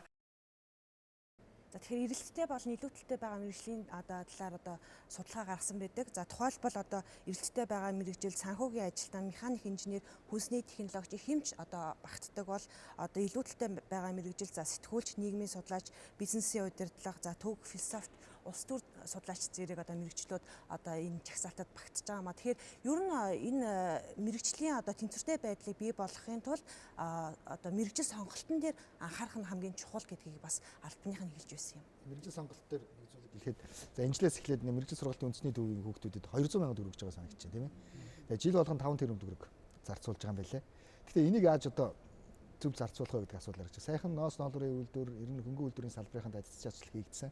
Тэнд нэг 2025 он гэхэд одоо нэг 10,000 орчим хүн ажиллаж байгаа бол нэг 10 жилийн дараа бараг 20 гаруй мянган хүн болж ажиллана гэсэн энэ тооцоо судалгаа гаргаж байгаа. Манай үйлдвэрлэгчид өөрсдөө магадгүй мэрэгжил сургалтын үндэсний төвд ажиллаад одоо 200 мянган төгрөг аваад бид нартай гэрээ хийгээд нэг жилийн дараа манай ажилтан болно гэсэн баталгаа гэрээ хийгээд тэрүүндээ яг хариуцлагатай хандаж чадах юм бол нэмээд бараг 400 мянган төгрөгөөр 600 мянган төгрөгөөр сурах гэж бид нар бэлэн байна гэдэг зүйлийг ярьж байгаа. Энээс яг өмнөх жилүүдэд бол яг ийм мэрэгжлийн ийм хомсдолтой үед бид нар хойд солонгосоос говь компани гэхэд хойд солонгосоос ажиллаж тавдаг байсан. Одоо бол хойд солонгосоос авч болохгүй. Одоо манайхан ийм мэрэгжлийн хомсдолд орсон байгаа учраас Вьетнамаас хүртэл одоо мэрэгжил авах уу яах уу гэдэг ийм асуудал өнөөдөр яригдаж байна. Ийм хэмжээнд өнөөдөр ингээд хүрсэн ийм асуудал одоо яригдаж байгаа. Хоёртод ирэх юм уу? Уул уурхайн ажил олгогчид ингэж цахим хуудасаар дамжуулан ажлын байрны зар түгээж ажилтай хайх нь нэмэгдэжээ. Сарын 2 сая 300 мянган төгрөгийн дундаж цалинтай уул уурхайн ажил хийх мэрэгчлэлтэн хомс байгааг үүнээс харж болох юм аа. Одоо хөдөө уурхайнуудаар явхлаар ажиллах хүн олдохгүй байна. Залуучууд ажиллаад 1 сар ажиллаад тийм үү 2 сар ажиллаад ажлаасаа шатраад ингэ явчих юм аа. Ажиллах хүн олдохгүй шүү дээ гэсэн ийм зовлон ярьж байна. Ер нь бол одоо хүнд ажил гэдэг юм уу яадаг бас тэрнээс шантардаг юм байгаад байна л да. Бакалавр, магистр, докторийн зэрэгээр сурж байгаа. Тэгэхээр бакалавраар тэтгэлэг аваад гадагшаа сурж байгаа оюутнуудын залуучуудын хувьд бас л адилхан мэрэгжил сонголт буруу байдгаас ахуулаад ирээд Монголд ирээд ажиллах боломжгүй, ажлын байргүй, ажилгүй иргэдийн тоонд орж байгаа. Хэрвээ яг эрэлттэй инженер технологийн мэрэгжлийн сонгоо явуучих юм бол ажлын байр нь бэлэн хэдэн ч төгрөгийн цалин авах боломжтой байгаа. Энд дээр ч гэсэндээ боловсролын яамс залуучууд маань гадагшаа тэтгэгээр явж байгаа бол мэрэгжлээ зөв сонгоод хамгийн эрэлттэй үн цэнтэй мэрэгжлийг сонгох юм бол маш ашигтай байна шүү гэдэг зүйлийг бас хэлж хэлсэн л да. Хөдөө аж ахуйн салбарт яг тодорхой хэлэх юм бол арьс боловсруулах за ноосоо утсан эрхтэр бол ерөөсөө мэрэгжилтэн олддгоо гэдэг ийм тоо баримтууд их тодорхой гаргаж манай сурвалжлагуудаар үзэгчдэд хүрсэн байгаа. Тэгэхээр яг хөдөө аж ахуйн салбар болоод эдийн засаг санхүүгийн салбарт бол харьцангуй ийм үзүүлэлт дээшээ доошоо үзүүлэлт гардгаа гэдгийг бол бид сурвалжлагаараа их тодорхой үзүүлсэн. За бидний дараагийн хөндөх сэдэв бол эрүүл хүнс болоод хүнсний аюулгүй байдлын талаар хүндсэн байгаа. За ер нь бол монголчууд тэр дундаа өсвөр насны хүүхдүүдийн дунд тархалт ихсэнтэй холбоотой тоо баримтуудаас эхлээд энэ сэдэв эрүүл хүнсний энэ сэдэв бол их асар өргөн цар хүрээнд өнцгөр сурвалжлага бэлтгэж хүргэсэн байгаа. Та аль ч хүнсний дэлгүүрт ороод харахад лангуун дээрх бүтээгдэхүүний ихэнх нь өнгө алгалсан чихэрлэг хүнс байгаа. Таны хүүхэд харсан даруйдаа танаас авч өгөхийг нэгж та хүүхэдтэй хайртай учраас хүслийг нь биелүүлж байна уу? Тэгвэл та хүүхдийнхээ эрүүл ирээдүйг өөрийнхөө гараар сүйтгэж байна. Хин авч өгöd энэ нөхөр эцэг эхчүүд авч өгдөг. Яагаад үг гэхээр одоо хүүхдээ дэлгүүрт дагуулаад ордог нэг гоё өнгөтэй ундаа авах гэдэг. Тэгээ тэрийг авч уудаг ч өгдөг ч юм уу. Эсвэл нөөх нь уйлаад идэг ч юм уу. Тэм сөрөг үр дагаврыг өөрөө эцэг эхчүүд хийдэг. Тэгсээр нэ яг та яагаад ингэ авч өгöd байгаа юм бэ гэх юм бол одоо байнга биш учраас гээд байгаа боловч одоо өнөөдөр байж болно, маргааш биш байж нөгөөдөр байж болно. Энэ яванд даа давтамж нэгсээд хүүхд мань илүү л хийх гээд тахаараа эргээд сөрөг нөлөө ихтэй болдог гэсэн. Дэлгүүрээр кассан дээр ингээд зогсож байхад баг хүн болгон л нэг чихэрлэг гурилан боо авдаг, мото чихэр авдаг тий. Эсвэл ундаа авсан юм хүмүүс байна. Тэгэхээр энэ маань юуг харуулж байгаа нэхээр энэ хүн амын эрүүл мэндийн одоо боловсрал их тутмаг байна л та. Манай Монгол улсын хүүхдүүд бол ерөөсөө эрүүл шүдтэй хүүхд бол байхгүй гэж хэлэхэд бараг хэлсдэг болоод байгаа. Тэгэхээр Монгол хүүхдүүдийн 5 хүүхдүүдийн нэг нь бол тархалттай гэсэн мэдээлэл байна. Өөрөөр хэлэх юм бол эцэг эхчүүд хүүхдүүдтэй маш их чихэрлэг хүнсийг сонгож өгдөг нь эргээд эрүүл хүнс гэдэг юм уу те тэр сонголтоо хийж чадахгүйгаас болоод хүүхдүүд өвчний одоо их үүсвэр болдгоо. Тархалттай хүүхэд цаашлаад одоо ямар өвчин эмгэгт нэрвэгдэх одоо ийм аюултай байдаг юм бэ гэдэг талаас нь сурвалжилж бид бол үзүүлсэн байгаа. Хүүхдийн эрүүл мэндийн үндэсний төвөөс авсан судалгаанаас харах юм бол яг тархалттай хүүхэд чихрийн шижин, зүрх судасны өвчлөл, тэгээ суур нөгөө цус багталт гэдэг юм уу энэ олон өвчинд нэрвэгдээс гадна сэтгэл гутралд ордог. Энэ нь эргээд нийгэмд гараад одоо ажил хөдөлмөр эрхлээд явхад хүртэл маш хүндрэлтэй юм асуудал болдгоо гэдгийг хэлж байгаа. Бас нэг харамсалтай баримт нь гэх юм бол яг энэ нөгөө гаднаас орж ирж байгаа баталгаагүй хүнснээс шалтгаалаад ургийн гажиг нэмэгдэж байгаа гэсэн мэдээлэл байна. Өөрөөр хэлэх юм бол манайх одоо яг 10 жилийн өмнөхтэй харьцуулахад ургийн гажигийн төрөл маш олон төрөл болж нэмэгдсэн. Одоо хуруугаар нь илүүч гэдэг юм уу энэ нөгөө нэг одоо маш их бордоо хэрэгэлсэн хүнсийг хоол хүнсэндээ хэрглэж байгаа импортоор орж ирж байгаа. Гэх мэтчлэн баримтуудыг бол бид яг сөхөөд жишээ кейсэн дээр харуулад сурвалжилсан байгаа. Яг миний сурвалжилсан сурвалжлаган дээр гарсан баримт гэх юм бол яг хүүхдүүд хөдөлгөөн хийх орчин бас байхгүй байна гэдэг асуудлыг хүндсэн байгаа. Өөрөөр хэлэх юм бол хүнсний аюулгүй байдал нэг талдаа байна. Гэхдээ яг хотын хүүхдүүд бас хөдөлгөөнгүй байна гэдэг асуудлыг тархалтын дараагийн шалтгаан. Тэгэхээр ер нь бол аль алийг нь тэнцвэртэй балансжуулаад аваад явахын тулд дахиад нөгөө яг эцэг эхчүүд ч анхаарах ёстой, нийгэм ч бас өөрөө юм эрүүл байх ёстой. Тэгэхээр бид нэр ерөөсөө суураар нь л асуудлыг шийдэхгүй бол ганцхан одоо хүнсний аюулгүй байдлыг барьж аваад ганцхан хөдөлгөөний дутагдлыг барьж аваад асуудал шийдэгдэхгүй байна гэдэг нь яг энэ сурвалжлага дээрээс харагдаж байна. Гаднаас орж ирж байгаа хүнсний аюулгүй байдал тал дээр яг одоо бидний хамгийн хүнсэндээ хэрэгэлдэг хоёр бүтээгдэхүүн байгаа. Төмс хүнсний ногоо жишээлбэл импортоор 50% нь бид авч байна. За өндөг өдөр болгон эддэг өндөгнийхөө 50% бид яг өнөөдрийн байдлаар гадаадаас оруулж ирж байна. Гэхдээ бол бид цаашдаа бас зорилттой байсан энийг бас дурдах хэрэгтэй. Энэ 50%-ийг л өсгөж дотооддоо айл болох ихээр үйлдвэрлэх юм зорилтыг бол тавьсан байгаа. За тэгэхээр тархалт нь бас за яг 13 төрлийн хавдар өсөх шалтгаан болж байгаа гэдгийг одоо судлаачид хэлж байгаа юм. За тэгэхээр хавдар судлалын үндэсний төвөөс одоо хөхний хавдартай 90 гаруй хүнд одоо судалгаа хийхэд өвчлөгчдийн 60-аас 70% нь илүүдэлжинтэй буюу тархалттай байсан. За тэгэхээр энэний шалтгаан нь юу вэ гэхээр одоо хөдөлгөөний хомсдол болон бас одоо эрүүл хүнсний асуудлууд одоо үүсээд байгаа юм л да. Тэгэхээр ялангуяа одоо энэ хавдраар өвчилж байгаа хүмүүс бол хүнсний аюулгүй байдал, эрүүл хооллолтыг бас маш одоо хооллолтоор хооллох нь чухал байгааг бас эмчнэр хэлж байсан юм. Манай улсын хувьд 60-аас 70% хүнснийхээ бүтээгдэхүүнийг импортоор оруулж ирдэг юм байна. За хил галийн ажилтнууд тодорхой хэмжээгээр аюулгүй чанартай хүнсний бүтээгдэхүүн оруулахаар тэнд хяналт хийгээд зогсож идэг. За гэтэл ямар тийм ээ хугацаанаас за дээрээс нь эрүүл аюулгүй байж чадахгүй байгаа хүнсний бүтээгдэхүүнүүд манай улс дээр орж ирдэг вэ гэдгийг би баримтаар үзүүлсэн. Жишээлх юм бол тэр алим, за гахааны мах гэх тийм ээ яг ямар хүнсний бүтээгдэхүүн аюултай вэ, аюулгүй вэ гэдэг дээр иргэд өөрсдөө анхаарахаас өөр аргагүй болсон. Яг ийм өндөр импортын бараа ингэж орж ирж байгаа үед ядаж та одоо хүнсний дэлгүүрт ороод тэр аюулгүй бүтээгдэхүүнийхаа тийм ээ хугацааг нь хардаг. Яг л энэ хөвшил биднэрт одоо хэрэгтэй болоод байгааг үзүүлсэн. Манайд аюулгүй хүмүүс тэгээ манайд яг байдаг юм болов. Шиг энэ гэр оролт дээр яг одоо бас нэг айгүй тодорхой жишээ кейс хэлээ. Саяхан нийслэлийн мэргэжлийн хэлтийн газраас яг энэ шинэ жилийн баяртай холбогдуулаад хяналт шалгалтууд хийхэд 500 гаруй зөрчил илэрч байгаа. За үүнд одоо хамгийн их шинэ жилээр бидний өргөн хэрэгэлдэг хүүхдийн бэлгнээс гулаад за хям байж байгаа. Тэр хям ясангөр үйлдвэрүүд нөгөө тодорхой хугацаа цагаад хямаа дэлгүүрүүдэд өгчдөг. Тэгээд дэлгүүрүүд өгөө тэр хугацаанд дуусаад одоо зарагдаагүй бол буцаагаа таталт хийдэг. Тэрийг нь гахаан нохооны хоол гэдэг ингээ гаргадаг. Буцаж. Тэгсэн чинь тэрийг нь буцаагаад энэ гэр хорооллын хотын цагаан дүүргийн тийм ээ гэр хорооллын хүнсний дэлгүүрүүдээр борлуулж ирсэн байна. Энэ чинь одоо ингээ хүнсний аюулгүй байдалтай бас холбоотой. Тэгээд тэнд чинь гатаж орж ирсэн хяан байдаг гэд энэ зүйлүүд дээр бас нэлээд сайн анхаарал хандуулж өөрсдөө иргэд бас ийм хүү төрлийн хууль бус зүйл байвал мэргэжлийн хэлтийн байгууллагууд нь мэдэгдэж явах ёстой болчиход байна. Тэгвэл манайс ярьж байгаа л яг нөгөө тархалт хөдөлгөөн ингээд эрүүл хүнсгээ яг энэ дээр нэг жишээ хэлэх юм бол яг зүгээр өөрөө өдөр тутам алхаснараа үнгүй одоо яг энэ эрүүл хүнсний бүтээгдэхүүнийг урамшуулаар авах ийм боломжийг залуучууд маань нэгдээд тийм аппликейшн гаргацсан байна. Тэгэхээр хүн өөрөө өдөрт хэдэн километр алхаж чадна. Тэр хэмжээгээр өөртөө эрүүл мэндэд хадгалаад эрүүл хүнсийг тодорхой 50%, 100% ч юм 80% эргээд урамшууллын гайгүй тогтолцоогоор авах. Ийм энгийн зүйлээс бас хүн өөрсдийнхөө эрүүл хүнсээрээ ингээд олж авах юм боломжууд бас байгаа даа. Бидний одоо өдөр тутам хинсэндээ хэрэгэлдэг ялангуяа хүүхдүүдийн маш их дуртай чихэрлэг ундаа чипс гэдэг хүнсний бүтээгдэхүүнүүд маань одоо илчлэгийн хувьд өндөр мөртлөө шимт хичээлийн бодис маш багатай байдаг гэдэг ийм зүйлийг бас мэрэгжлийн хүмүүс ярьж байгаамаа. Тэгэхээр одоо эргээд эцэг эхчүүд энэ дээр одоо маш анхаарах хэрэгтэй. За мөн одоо хүнсний аюулгүй байдлын асуудал бол яа харахгүй төрийн бодлого зохицуулалт энэ дээр шаардлагатай. Тэгэхээр энэ дээр одоо холбогдох албаны хүмүүс бидний сурвалжлагыг үзсэн хүмүүс бол анхаарал хандуулах байхаа гэж найдаж байна. За дараагийн сэдвлэг орё. Монгол бахархал гэдэг хөндөх сэдвийг бид нэр хүндсэн шүү дээ. Тэгэхээр монголчууд бид юугаар бахархаж, юугаар одоо үн цэнээ тодорхойлж явах юм бэ гэдэг бол бас чухал асуудал. За 2019 оны хувьд одоо манай хүннүр рок хамтлаг хүү банд бол одоо дэлхийн нийтийг одоо шуугуулж шүү дээ. Тэгэхээр эндээс одоо Монгол бахархлын сэдвийг эхлүүлэе гэж бодож байна. За үндэсний бахархал сэдэв дээр би бичиг үсгийнхаа бахархлагыг бол онцлсан байгаа. За монголчууд бол бидний түүх, за бахархал тусгаар тогтнол юм а гэдгийг бол судлаач хэлж байсан. За ерөнхий боловсролын сургууль дээр одоо хүүхдүүд монголчуудыг хэрхэн сурж байгааг бол 50 дугаар сургууль дээр очиж сурвалжилсан байгаа. За өмнө нь нэг хэсэг программаас тийм ээ ахлахангийн хүүхдүүдийн програм хичээлийн хөтөлбөрөөс хасагдаад исэн монголчуудын хичээл 7 хоногт 2 удаа орж байгааг бид нар сурвалжилсан. Тухайн улсын хэл соёлын цаана сэтгэлгээний өвөрмөц онцлог оршиж байдаг монгол бичиг бол тусгаар тогтнолын мөнхийн баталгаа.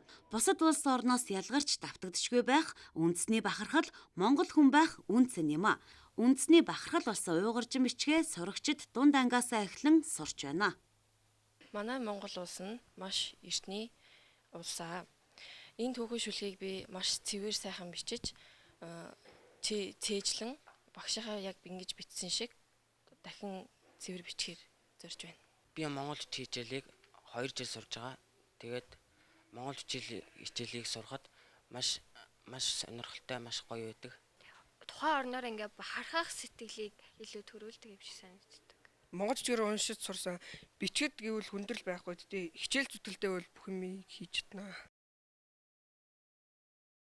Монголчууд маш олон одоо өв тээгчтэй. За гэр бүлээрээ за хамт олноороо хэдэн үеэрээ юм өв тээгчд маш олон байдаг. За манай орон нутгийн бас сурвалжлагч манд хүртэл яг тухайн бүс нутгийнхаа онцлогийг харуулсан өв тээгчдийн сурвалжлага ирүүлсэн. Тэгэхээр яг энэ өв тээгч гэдэг хүн тухайн улсын үндэстний бас хамгийн гол соёлыг хадгалж хамгаалж яваа. Дээрээс нь хойч үедээ өвлүүлэх тэр гол үүргийг гүйцэтгэж байгаа гэдгээрээ одоо монголчуудын маань хамгийн бахархалтай нэг хүмүүсийн нэг илэрхийл гэдгийг онцолж бид нэрээс тусгай сурвалжлууд бол бэлтгэсэн байгаа. Тэгэхээр яг дэлхийн нийтээр тархал суурьж байгаа монголчууд гэж хэлж болох юм тий. Хэлийн чандад амьдарч байгаа хүүхдүүд өнөөдөр 2 дахь үеийн монголчууд буюу их хэлээ мэдгүй өсөж байгаа.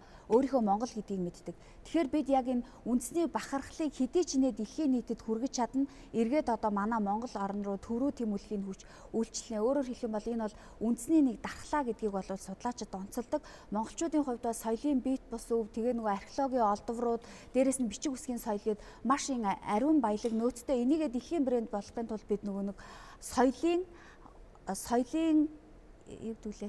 бүтээлч үйлдвэрлэл гэдэг юмыг бол хөгжүүлэх ёстой. Өөрөөр хэлэх юм бол дэлхий дээр 10 тэрлион доллар эргэлддэг ийм том зах зээл гэж аахгүй.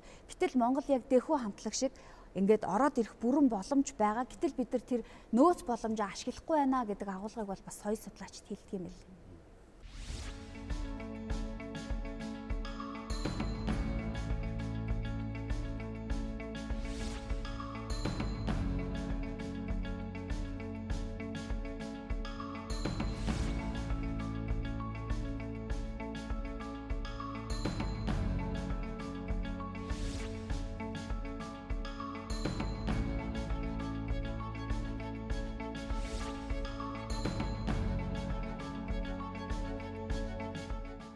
За Монголын мэдээ сувгийн сэтгүүлчдийн хувьд бол нийгэмд хамгийн их анхаарал татаж байгаа хамгийн их олон нийтэд мэдээлэх шаардлагатай энэ талаар одоо асуудал хөндөх шаардлагатай гэсэн сэдвүүдийг хөндөм одоо бүтэн 7 хоногийн турш хөндөх сэдвээр цогц мэдээлэл хүргэдэг байгаа. За 2019 оны хувьд бол одоо манай сэтгүүлчдийн зүгээс 51 удаагийн хөндөх сэдвийг бэлтгэн хүргэсэн байгаа. За үүнээс бол дөнгөж 10-ыг нь бид нэр одоо оны төгсгөл дээр ингэж үзэгчдэд таймлан хүргэж байгаамаа.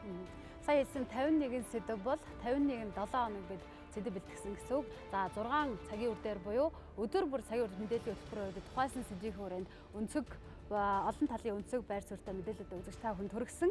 За энэ бол олон хөндөх сэдвүүдээс бид тоймлсон, багцлсан, сурвалжлага, ярилцлага, за мэдээллүүд мөн үр дүнгууд байлаа. Цагийн үр мэдээллийн хөтөлбөрийн хөндөх сэдвийн тоймд анхаарлаа хандуулсан үзэгч та бүхэнд баярлалаа. Та сайхан баярлалаарай. Баяртай үзэгчтэй.